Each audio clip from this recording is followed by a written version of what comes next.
First part is first flight అనేది మనం నేర్చుకున్నాం. సెకండ్ పార్ట్ వచ్చి అందులో the black aeroplane written by Frederick Forsyth. అదేమొచ్చి written by Liam O'Flaherty is first flight. ఇది రచించింది ఎవరంటే ఫ్రెడరిక్ ఫార్షిత్. ఈ లెసన్ కూడా సేమ్ పాత దాంట్లో నేర్చుకుంది ఏంటి, ఒక సీగల్ ఎగరడానికి భయపడుతుంది, వాళ్ళ ఫ్యామిలీ మెంబర్స్ అందరూ ఏదో ఎంత ట్రై చేసినా ఎగరదు, బెదిరించినా ఎగరదు, భయపెట్టినా ఎగరదు, బుజ్జగించిన ఎగరదు. తర్వాత వాళ్ళ మదర్ నుంచి హంగర్ డ్రామా ఆడి ఆకలి నాటకం ఆడి ఎలాగైతే తను ఎగిరించేలా చేస్తారో ఆ విధంగా తను ధైర్యం ఎగురుతుంది. ఆ విధంగా ఫస్ట్ లెసన్ మనకి ఉంటది. ఇది కూడా ఆల్మోస్ట్ అలాగే ఉంటది, ది బ్లాక్ ఏరోప్లేన్. సో ఇది ఏంటంటే ఈ యొక్క లెసన్ మెయిన్ కంటెంట్ ఏంటంటే ఇందులో ఒక అతను ఉంటాడు.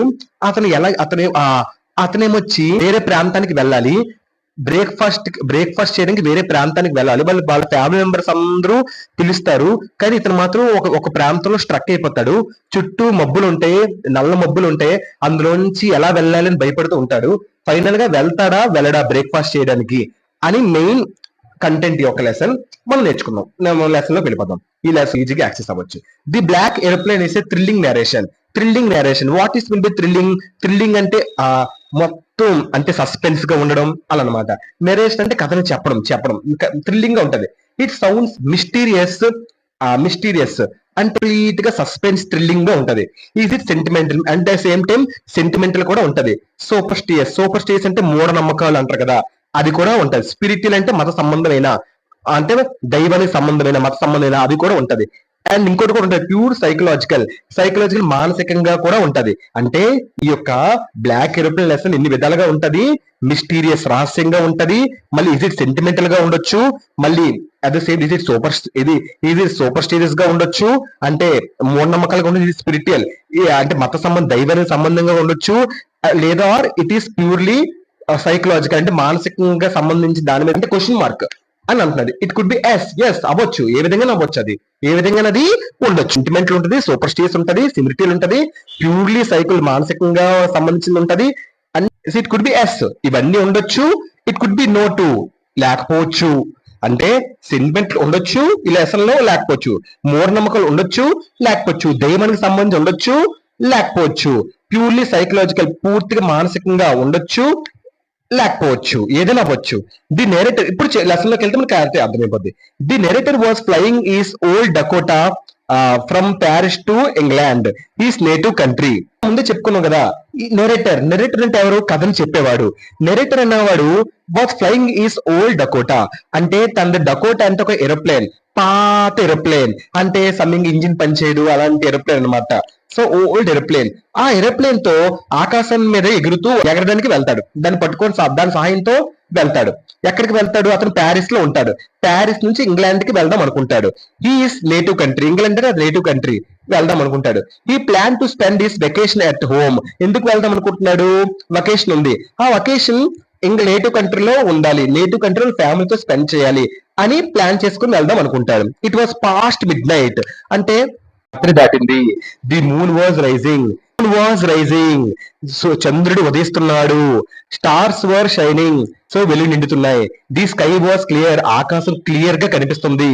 He thought he would be home for breakfast. ఇతనేమో ఆ ఇంటికి వెళ్తున్నాడు, వెకేషన్ ప్యారిస్ నుంచి ఇంగ్లాండ్ కి వెళ్తున్నాడు, తన నేటివ్ కంట్రీకి.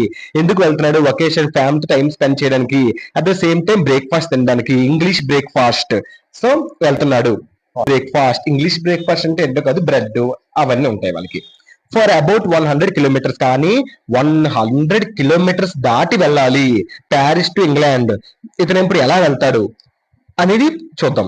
He's flight 100 kilometres, his flight was pleasant అంటే 100 కిలోమీటర్స్ అబౌట్ అంటే సగం వరకు, అంటే 100 కిలోమీటర్స్ లో ఒక 60-50 కిలోమీటర్స్ వరకు వెళ్ళిపోతాడు. సడన్ అక్కడ వరకు చాలా ఆహ్లాదకరంగా ఉంది, చాలా ప్రశాంతంగా ఉంటుంది. ఇంకా ఆనందపడిపోతాడు, ఇంకా 50 కిలోమీటర్లు వస్తుంది కదా, ఒక 50 కిలోమీటర్లు ఈజీగా వెళ్ళిపోవచ్చు, ఇంకా ఏ ప్రాబ్లం లేదని చెప్పి అనుకుంటాడు. కానీ సడన్ గా he saw storm clouds in front of him.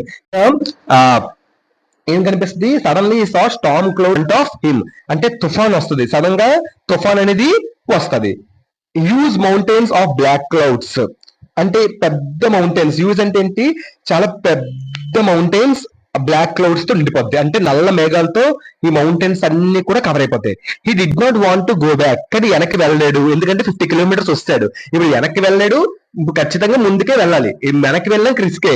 So ఇంకేం చేయాలి తెలియక ముందుకెళ్ళాలా వెనక్కి వెళ్ళాలా ఒక డైనమో ఎలా ఉండిపోతాడు. సో ఫైనల్ గా వెనక్కి అయితే వెళ్ళాడు, ఇంకా ముందుకే అతను కొనసాగిస్తాడు. He could not go sideways, side కి వెళ్ళాడు, ఇటు పక్క అటు పక్క సైడ్ వేస్ కి వెళ్ళాడు, పక్క దారిలో వెళ్ళాడు.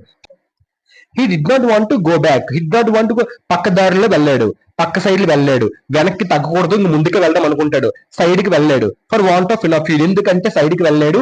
ఇంధనం, ఇంధనం అంటే ఏంటి, ఎక్కువ ఫ్యూల్ లేదు, ఎక్కువ దాంట్లో పెట్రోల్, డకోటా ఫ్లైట్, అందులో ఎక్కువ ఫ్యూల్ అనేది లేదు. సో అందుకలా ఈ venture to take risk. Ventured, what is mean by ventured? Ventured అంటే డేర్ టు డూ సంథింగ్, ఏదైనా డేర్ చేయడానికి చూడటం, దాన్ని వెంచర్డ్ అని అంటారు. ఈ వెంచర్ టు టేక్ రిస్క్, ఇంకా రిస్క్ చేయాలని ఒక ధైర్యంతో అతను ఉంటాడు. ఈ flu straight into the clouds, ఇంక ధైర్యంగా ముందుకు సాగుతాడు, క్లౌడ్స్ లోకి వెళ్ళిపోతాడు, స్ట్రైట్ గా క్లౌడ్స్ లోకి వెళ్ళిపోతాడు. లోకి అంటే ఇంటూ, లో అంటే in.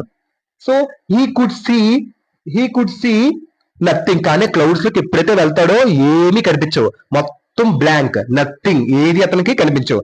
He's compass and radio stopped functioning, అంటే ఫంక్షనింగ్ అంటే ఏంటి, పనితీరు ఆగిపోవడం, అంటే పని ఎలా చేస్తున్న పని కంప్లీట్ గా ఆగిపోవడం.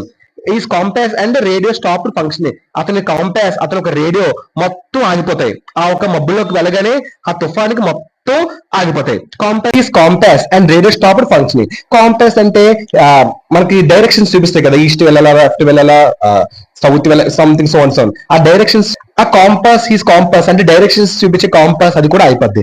అండ్ రేడియో స్టాప్డ్, రేడియో కూడా అయిపోద్ది, మాటలు వినిపిస్తుంది కదా, మాట్లాడుకుంటారు, అది అంతా అయిపోద్ది, మొత్తం అంతా కూడా ఫంక్షన్ అయిపోద్ది, పని చేయకుండా అయిపోద్ది. When you were just clueless, అంటే అతను ఎక్కడున్నాడో క్లూలెస్, అంటే ఆధారం కూడా ఎవరికి కనిపించకుండా, క్లూలెస్, జాడ కూడా లేకుండా పోతాడు. అంటే when you were just clueless, a plane pass, అసలు ఎటువంటి క్లూలెస్, జాడ లేకుండా పోయాడు. అలాంటప్పుడు సడన్ గా ఒక ప్లేన్, ఇంకొక ప్లేన్ సడన్ గా అతని పక్క నుంచి పక్క నుంచి వెళ్తది. The pilot gave team follow that plane following him. వెంటనే ఆ పైలటే ఇతనికి దారి చూపిస్తాడు, నువ్వు నాతో పట్టురా అంటే. ఆ పైలట్ ఏ కలర్ ప్లేన్ తో వస్తాడు, బ్లాక్ ఏరోప్లేన్, అంటే బ్లాక్ ఏరోప్లేన్ తో వస్తాడు. బ్లాక్ ఏరోప్లేన్ అని ఎందుకంటారంటే లైట్స్ లేకపోతే ఏరోప్లేన్ కి బ్లాక్ ఏరోప్లేన్ అంటారు. ఆ బ్లాక్ ఏరోప్లేన్ తో వచ్చి ఇతనికి ఇలా హాయ్ చెప్పి, అంటే సిగ్నల్ ఇచ్చి హ్యాండ్స్ తో నువ్వు నాతో పట్టురా అని చెప్పి తను ఫాలో అవ్వమని చెప్తాడు. వెంటనే మన నెరేటర్ కూడా అతన్ని ఫాలో అవుతాడు. హీ క్లియర్ ది క్లౌడ్స్, వెంటనే ఆ బ్లాక్ ఏరోప్లేన్ మొత్తం క్లౌడ్స్ ని క్లియర్ చేసేస్తుంది. వెంటనే రన్వే కనిపిస్తుంది, రన్వే అంటే విమాన మార్గం, ఆ రన్వే కనిపిస్తుంది. వెంటనే ఈ ల్యాండెడ్ సేఫ్లీ, వెంటనే సేఫ్ గా ల్యాండ్ అవుతాడు. ఎవరి వల్ల, ఆ బ్లాక్ ఏరోప్లేన్ తో ఒక అతను వస్తాడు, ఇతన్ని తీసుకెళ్తాడు, తీసుకెళ్తాడు. వెంటనే ఈ ల్యాండెడ్ సేఫ్లీ, బట్ టు ఈ సర్ప్రైజ్, కానీ ఒక సర్ప్రైజ్ అవుతుంది. ఈ కుడెంట్ సీ ది ప్లేన్, ఎప్పుడైతే రన్వేలోకి దిగుతాడో, ఎప్పుడైతే సేఫ్ గా ల్యాండ్ అవుతాడో, వెంటనే అతను కనిపించడు. ఈ కుడెంట్ సీ దట్ ప్లేన్, ఆ ప్లేన్ ఉండదు, ఏది ఉండదు. దట్ గైడ్ ఎనీవేర్, కానీ మొత్తం గైడ్ చేస్తాడు, ఇలా వెళ్ళండి అలా వెళ్ళండి, దగ్గర రన్వే వరకు తీసుకెళ్తాడు. తర్వాత ల్యాండ్ అయినంత వరకు వస్తాడు. తర్వాత ఎప్పుడైతే ల్యాండ్ అవుతాడో అతనికి కనిపించడు, మాయమైపోతాడు. ఇతను చాలా సర్ప్రైజ్ గా ఉంటది. ముందే చెప్పుకున్నాం, ఇందులో సూపర్ స్టిషన్స్ ఉండొచ్చు, సెంటిమెంట్లు అవ్వచ్చు, స్పిరిచువల్ ఉండొచ్చు, ప్యూర్లీ సైకలాజికల్ ఏదైనా అవ్వచ్చు, మొత్తం అన్ని కూడా లెసన్ లో ఉంటాయి. కనిపించదు. On enquiry with control room, వెంటనే కంట్రోల్ రూమ్ కి వెళ్తాడు. ఆ కంట్రోల్ రూమ్ అంటే విమానాశ్రయంలో ఉన్న కంట్రోల్ రూమ్ ఉంటుంది కదా, ఆ కంట్రోల్ రూమ్ కి వెళ్ళి వెళ్తాడు. అబౌట్ దట్ అనదర్ ప్లేన్, నాకు ఏమని చెప్తాడంటే, నేను క్లౌడ్స్ మధ్యలో ఉన్నాను, పెద్ద తుఫాన్ వచ్చింది, ఆ నల్ల మబ్బుల్లో నేను ఇరుక్కుపోయాను, అప్పుడు సడన్ గా ఒక బ్లాక్ ఏరోప్లేన్ వేసుకొని ఒక అతను వచ్చాడు, నాకు జాడ చూపించాడు, అతను ఏమొచ్చి నన్ను సురక్షితంగా నన్ను తీసుకొని వచ్చాడు, నన్ను రన్వేలోకి తీసుకుని వెళ్ళాడు. తర్వాత నేను సేఫ్ గా ల్యాండ్ అయ్యాను. తర్వాత నేను చూసేసరికి ఏరోప్లేన్ లేదు, ఒకసారి చెక్ చేయడానికి కంట్రోల్ రూమ్ లోకి వెళ్తాడు. అక్కడ అందరూ నవ్వుతారు, అదేంటి అక్కడ ఆ ప్రాంతంలో మీరు తప్ప ఎవ్వరూ లేరు, మాకు వచ్చిన సిగ్నల్ కూడా మీ ఒక్క ఏరోప్లేన్ కనిపించింది అని నవ్వుతారు అక్కడ ఉన్న వర్కర్స్ అందరూ కూడా.